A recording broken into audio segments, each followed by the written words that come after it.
नमस्कार, मैं हूं Ganga Prasad. Necklace of diamond strategy क्या है? क्या भारत चीन के स्ट्रिंग ऑफ पर्ल्स का काउंटर जवाब देने पर काम कर रहा है? इस पर काम अब क्यों शुरू किया गया है? क्या भारत चीन के साथ रिश्ते खराब होने का इंतजार कर रहा था? ऐसी कौन सी वजह है जिसके कारण अब भारत चीन से टकराने की स्थिति में आकर खड़ा होने की सोच रहा है, वो भी तब जब भारत की इकोनॉमी से चीन की इकोनॉमी 4 से 5 गुना बड़ी है। यानी कि भारत चीन से इकोनॉमिक लड़ाई तो नहीं जीत सकता, लेकिन दुनिया के देशों के साथ भारत चीन को घेरकर हद में रहने को मजबूर कर सकता है। उसका पूरा विश्लेषण करूंगा, लेकिन सबसे पहले आप इस वीडियो को शेयर कर दीजिए, चैनल को सब्सक्राइब कर लीजिए और लाइक कर दीजिए। स्ट्रिंग ऑफ पर्ल्स क्या है? दरअसल चीन भारत को समुद्री इलाकों में घेरने की कोशिश कर रहा है। वो कैसे? इस मैप के जरिए समझिए। ये भारतीय ओशन है। इस ओशन में Djibouti, Pakistan, Sri Lanka, Bangladesh, Myanmar, Thailand और मलेशिया में चीन ने निवेश किया है। इन देशों को जब आप जोड़ते हैं तब ये एक माला की तरह दिखाई देता है, जिसे स्ट्रिंग ऑफ पर्ल्स कहते हैं। इसके जवाब में Bharat necklace of diamond strategy पर काम कर रहा है, यानी कि भारत चीन के पड़ोसी देशों के साथ वैसी ही नजदीकी बना रहा है जैसे चीन भारत के पड़ोसी देशों के साथ मिलकर काम कर रहा है। भारत चीन के पड़ोसी देश वियतनाम को ब्रह्मोस मिसाइल बेच रहा है, जापान के साथ दोस्ती को और मजबूत कर रहा है, ताइवान के साथ भी हम रिश्तों पर ज्यादा बल दे रहे हैं। ऐसा कहा जाता है कि चीन ने जब भी कोई बड़ी लड़ाई लड़ी उसमें कामयाबी नहीं मिली।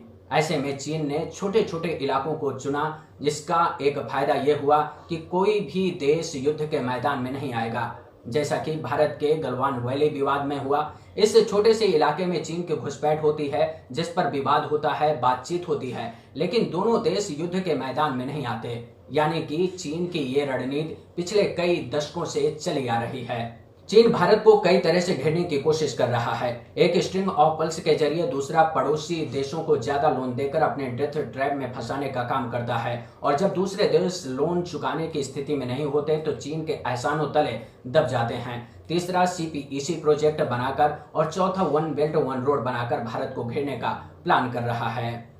चीन इस प्रोजेक्ट पर काम कर रहा है और दुनिया के देशों को संदेश दे रहा है कि ये सब इकोनॉमिक बूस्ट के लिए किया जा रहा है, लेकिन दूसरा पहलू सुरक्षा भी है, जिसको देखना जरूरी है। चीन बांग्लादेश के चिटगांव में बंदरगाह बनाने का काम कर रहा है। म्यांमार में कोको आइलैंड में काम कर रहा है, जो अंडमान निकोबार द्वीप समूह से बहुत ही करीब है। श्रीलंका का हम्बनटोटा बंदरगाह, जिसे चीन ने 99 साल के लीज पर ले रखा है। यानी कि चीन इस पोर्ट का कैसे इस्तेमाल करेगा, ये चीन तय करेगा। इसके बाद पाकिस्तान का ग्वादर बंदरगाह और फिर जिबूती में एक बंदरगाह है, जहां चीन का मिलिट्री बेस है। अब जब इन देशों को एक साथ जोड़ेंगे तो एक माला की तरह दिखाई देता है। ये घेरा भारत के लिए सुरक्षात्मक दृष्टि से मुश्किल खड़ा कर सकता है, क्योंकि जिन इलाकों में चीन की दखलंदाजी बढ़ी है उन इलाकों में ऐसे कई स्ट्रेटेजिक पॉइंट हैं जिनको बंद करने से न सिर्फ भारत की बल्कि कई देशों की एनर्जी सप्लाई बंद हो सकती है। तब भारत में क्या होगा? भारत में उद्योग धंधे बंद हो जाएंगे, यातायात ठप हो जाएगा, रेलवे सेवा बंद हो जाएगी, कारखाने बंद हो जाएंगे, तेल की कीमतें बढ़ जाएंगी, जिससे महंगाई बढ़ जाएगी और युद्ध के मैदान में आप नहीं जा सकते। ऐसे में आसानी से समझा जा सकता है कि हालात कैसे बन सकते हैं। इस लिहाज से चीन को रणनीतिक साझेदारी से ही जवाब दिया जा सकता है। इसलिए भारत ने काम शुरू किया है, क्योंकि दोनों देश तेल की बड़ी मात्रा गल्फ रीजन से, यानी कि Saudi Arab, Qatar, Bahrain, Iran, Kuwait, Oman, Yemen और जिबूती जैसे देशों से खरीदते हैं। इसी रीजन में दो चोक पॉइंट हैं, यानी कि एक तो स्ट्रेट ऑफ हॉर्मुज, दूसरा ओमान के करीब बब अल मंदाब स्ट्रेट। यानी कि गल्फ रीजन से निकलकर जाने के लिए रास्ते बंद हो जाएं तो इन देशों से तेल की सप्लाई बंद हो जाएगी। और तीसरा स्ट्रेट ऑफ मलक्का है, यानी कि इस रास्ते से चीन भी गुजरता है और अमेरिका भी गुजरता है। और आज अगर अमेरिका भारत को तेल की सप्लाई पूरी करने की बात कर रहा है तो स्ट्रेट ऑफ मलक्का से होकर गुजरना ही होगा।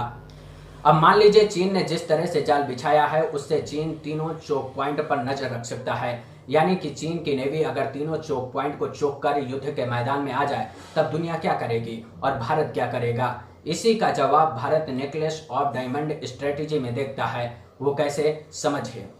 Bharat Singapore, Indonesia, Sri Lanka, Iran, Oman और सेशल्स में निवेश कर रहा है। यानी कि सिंगापुर में चांगी नेवल बेस तैयार कर रहा है, इंडोनेशिया में सबांग पोर्ट तैयार कर रहा है, जो स्ट्रेट ऑफ मलक्का में चीन के दखल को कम करने या फिर कहें कि जरूरत पड़ने पर चोक करने का काम कर सकता है। जबकि ईरान के चाबहार पोर्ट और ओमान का डुकम पोर्ट चीन के ग्वादर पोर्ट का काउंटर करने का काम करेंगे। फिलहाल ईरान के साथ हुए समझौते में भारत चाबहार पोर्ट को व्यावसायिक तौर पर इस्तेमाल करेगा, जो भारत को मध्य एशिया तक ले जाएगा, लेकिन सेना के इस्तेमाल में लाने की परमिशन नहीं है, क्योंकि ऐसा कोई समझौता नहीं हुआ है। इसके साथ ही भारत का अंडमान निकोबार द्वीप और श्रीलंका के पोर्ट में भारत के निवेश से चीन के दखल को कम करने में मदद मिलेगी, क्योंकि जब चीन थाईलैंड की जमीन काटकर स्ट्रेट ऑफ मलक्का का बाईपास निकालेगा तो भारत अंडमान निकोबार द्वीप समूह के साथ श्रीलंका के पोर्ट और सबांग पोर्ट की मदद से चीन को रोकने का काम करेगा।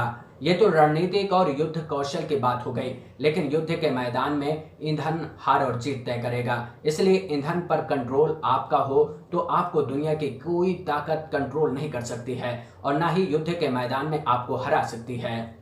इसलिए चीन बहुत ही चालाकी के साथ काम कर रहा है। एक तरफ भारत को चारों तरफ से घेरने का काम कर रहा है और दूसरी तरफ साउथ चाइना सी में अपना दखल बढ़ा रहा है और छोटे छोटे देशों को दबाने या फिर उन पर कब्जा करने की कोशिश कर रहा है। यही कारण है कि हांगकांग में चीन के खिलाफ प्रदर्शन हो रहे हैं और वियतनाम भारत के साथ सैन्य व्यापार बढ़ा रहा है। इसके साथ ही Bharat Australia, America, Japan, France के साथ लगातार नेवल एक्सरसाइज को बढ़ावा दे रहा है, ताकि चीन की बढ़ती गुस्ताखी को रोकने में मदद मिल सके।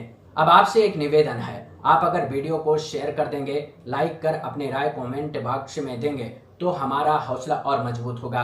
इसलिए आपसे गुजारिश है कि लाइक, कमेंट और शेयर कर सब्सक्राइब जरूर करें। इसके साथ ही मैं अपने सभी वीडियो टेलीग्राम में डालता रहता हूं। ऐसे में आप टेलीग्राम में सीधे जुड़ सकते हैं ताकि आपको हर वीडियो का नोटिफिकेशन मिलता रहे।